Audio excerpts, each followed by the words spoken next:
இயேசுவில் எனக்கு பிரியமான சகோதர சகோதரிகளே, இன்று திருநீற்று புதனுக்கு பின்வரும் வெள்ளிக்கிழமையில் நாம் இருக்கின்றோம்.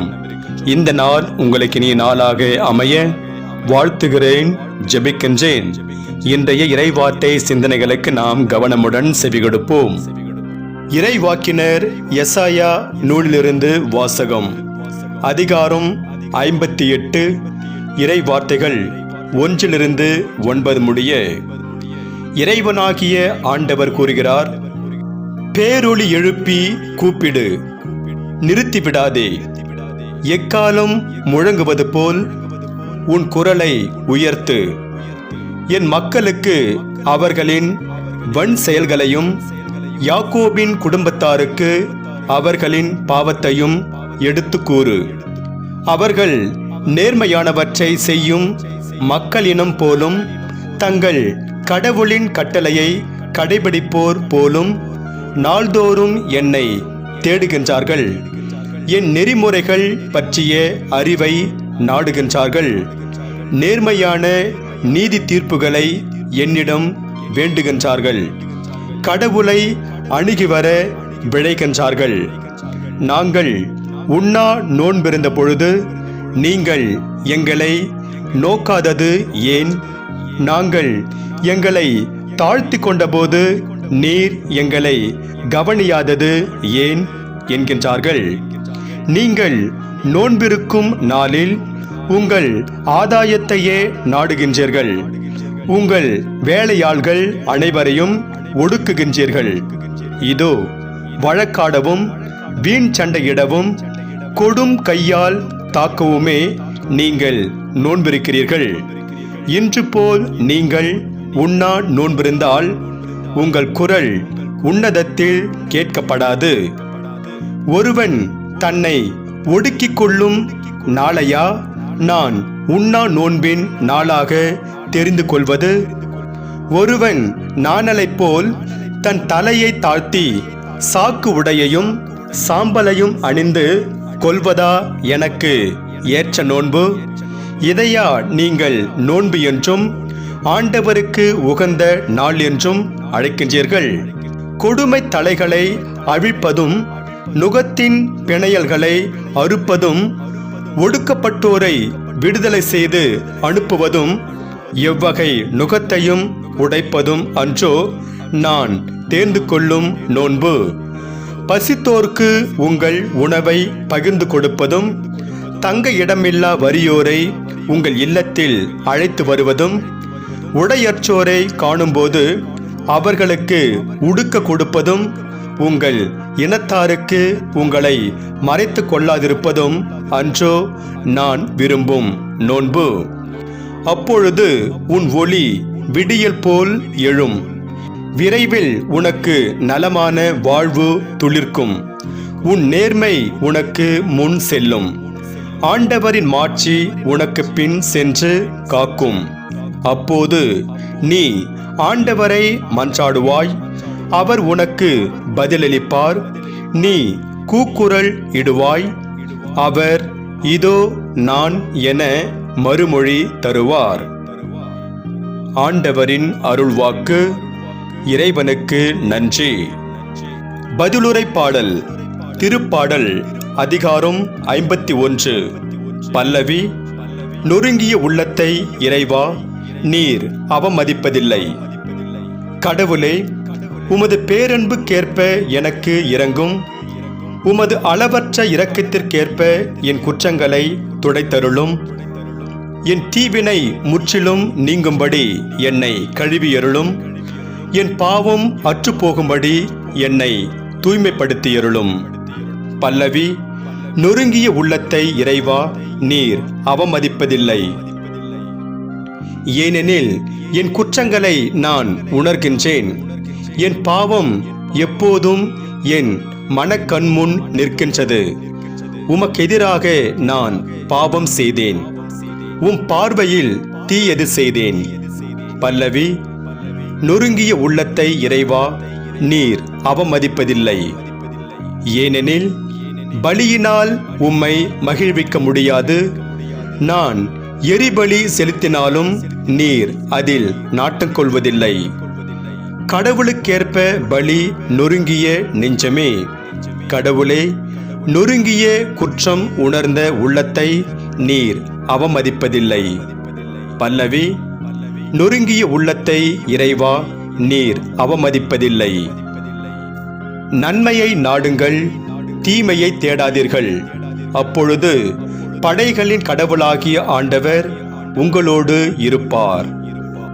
ஆண்டவரே, நற்செய்தியை தகுந்த விதத்தில் எடுத்து சொல்ல என் உள்ளத்தையும் உதட்டையும் தூய்மையாக்கும். ஆண்டவர் உங்களோடு இருப்பாராக, உம் ஆன்மாவோடும் இருப்பாராக. தூய மத்தி எழுதிய பரிசுத்த நற்செய்தியிலிருந்து வாசகம். ஆண்டவரே, மாட்சி உமக்கே. மத்திய நற்செய்தி அதிகாரம் 9 இறை வார்த்தைகள் 14-15 முடிய. அக்காலத்தில் யோவானின் சீடர் இயேசுவிடம் வந்து, நாங்களும் பரிசேயரும் அதிகமாக நோன்பு இருக்க உம்முடைய சீடர்கள் ஏன் நோன்பு இருப்பதில்லை என்றனர். அதற்கு இயேசு அவர்களை நோக்கி, மணமகன் தங்களோடு இருக்கும் வரை மண விருந்தினர்கள் துக்கம் கொண்டாட முடியுமா? மணமகன் அவர்களை விட்டு பிரிய வேண்டிய காலம் வரும். அப்போது அவர்களும் நோன்பு இருப்பார்கள். ஆண்டவரின் அருள்வாக்கு. கிறிஸ்துவே, உமக்கு புகழ். நற்செய்தி வாக்கினால் என்னுடைய பாவங்கள் அகல்வதாக. ஆமென். பசித்தோருக்கு உங்கள் உணவை பகிர்ந்து கொடுங்கள்.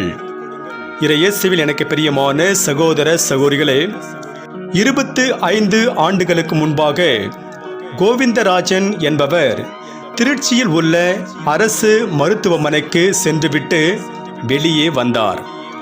அங்கே பலரும் பசியோடு இருப்பதை கண்ட அவர் முதலில் அவர்களுக்கு தண்ணீர் வாங்கி கொடுத்தார். பின்னர் அவர் தன்னுடைய வீட்டிற்கு திரும்பி வந்து உணவு சமைத்து அவர்களுக்கு பரிமாறினார். இதையெல்லாம் பார்த்துவிட்டு அங்கிருந்த மக்கள் அவரை கையெடுத்து கும்பிட்டார்கள். அப்போது அவருக்குள், நாம் ஏன் இவர்களுக்கு ஒவ்வொரு நாளும் உணவளிக்க கூடாது என்ற எண்ணமானது ஏற்பட்டது. இதை அடுத்து அவர் ஒவ்வொருவரும் வீட்டில் உணவு சமைத்து அதை எடுத்து வந்து மருத்துவமனைக்கு முன்பாக இருந்த நோயாளர்கள், அனாதைகள், பிச்சைக்காரர்கள் ஆகியோருக்கு கொடுக்க தொடங்கினார். இதனால் பசியோடு இருந்த பலர் வயிறார உண்டனர். இப்படிப்பட்டவர் ஒரு நாள் திடீரென இறக்க, இவருடைய பிள்ளைகள் இவர் விட்டு சென்ற பணியினை இன்றும் அவர் செய்து கொண்டிருக்கிறார்கள்.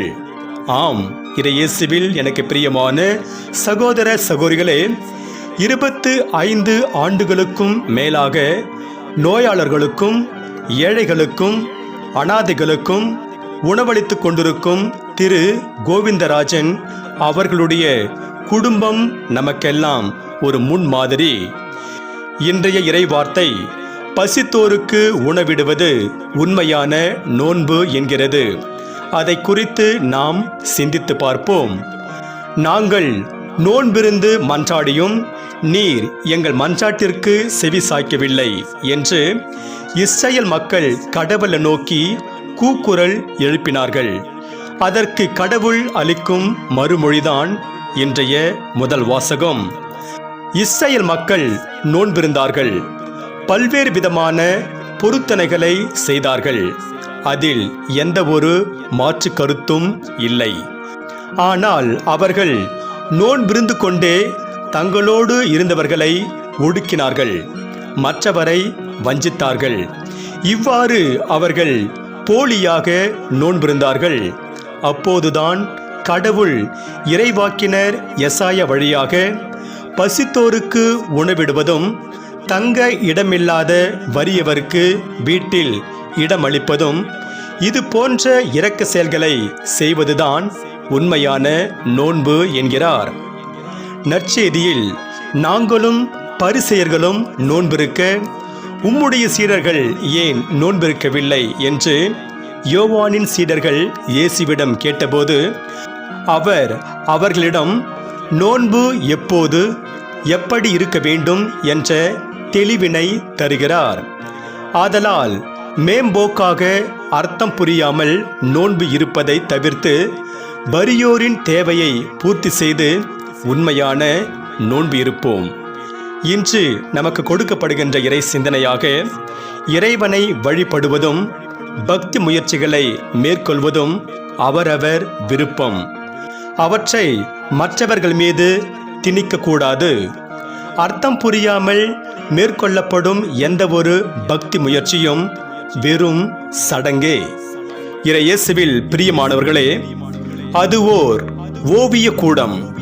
அந்த ஓவிய கூடத்தில் இருந்த ஆசிரியர் தன்னிடம் ஓவிய பயிற்சி பெற வந்த மாணவர்களிடம், நீங்கள் ஒரு காகிதத்தில் ஓவியம் வரைந்து கொண்டிருக்கிறீர்கள், அதில் ஒரு சிறிய தவறு நடந்து விடுகிறது, அப்போது நீங்கள் என்ன செய்வீர்கள் என்றார்.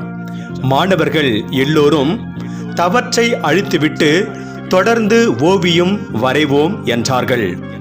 சரியாக சொன்னீர்கள் என்று சொல்லி அவர்களை பாராட்டிய ஓவிய ஆசிரியர் தொடர்ந்து அவர்களிடம், காகிதத்தில் ஓவியம் வரைகின்ற போது தவறு நடந்துவிட்டால் யாரும் காகிதத்தை கிழித்து அதை தூக்கி எறிந்துவிட மாட்டார்கள்.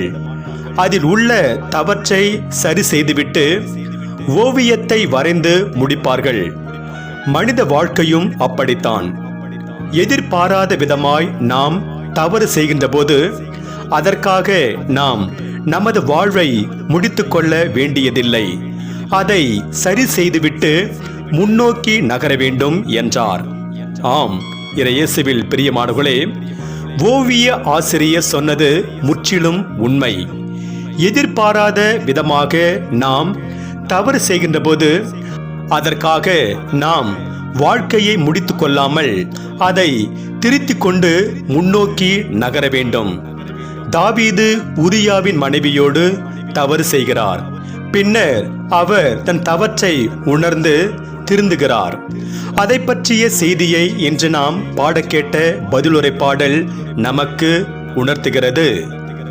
எல்லாருடைய வாழ்விலும் சில இருண்ட பக்கங்கள் இருக்கலாம். சிலருக்கு அது இல்லாமல் கூட போகலாம். இஸ்ரவேல் மன்னராக இருந்த தாவீதின் வாழ்விலும் சில இருண்ட பக்கங்கள் இருந்தன.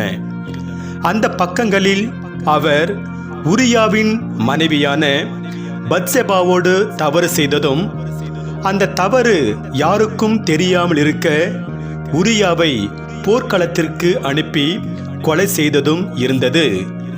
இதை நாம் 2 சாமுவேல் 11 மற்றும் 12 அதிகாரங்களில் பார்க்கிறோம். தாவீது பத்செபாவோடு செய்த பாவத்தை மறைக்க நினைத்தார். ஆண்டவரோ இறைவாக்கினர் நாத்தானை அவரிடம் அனுப்பி அவருடைய தவற்றை சுட்டி காட்டுகிறார். இதற்கு பின் தாவீது தன் தவற்றை உணர்ந்தவராய் பாடும் பாடல்தான் திருப்பாடல் 51. இத்திருப்பாடலில் தாவீது, கடவுளே, உமது அளவற்ற இரக்கத்திற்கு ஏற்ப என் குற்றங்களை துடைத்தருளும் என்கிறார். கடவுளால் மட்டுமே நமது குற்றங்களை துடைக்கவும் அல்லது மன்னிக்கவும் முடியும். அப்படிப்பட்டவரிடம் நாம் நமது குற்றங்களை அறிக்கையிட்டு அவரது அருளையும் இரக்கத்தையும் வேண்டுவோம். யார் வேண்டுமானாலும் இடறி விழலாம், மீண்டும் எழுந்து நிற்பதே உத்தமம்.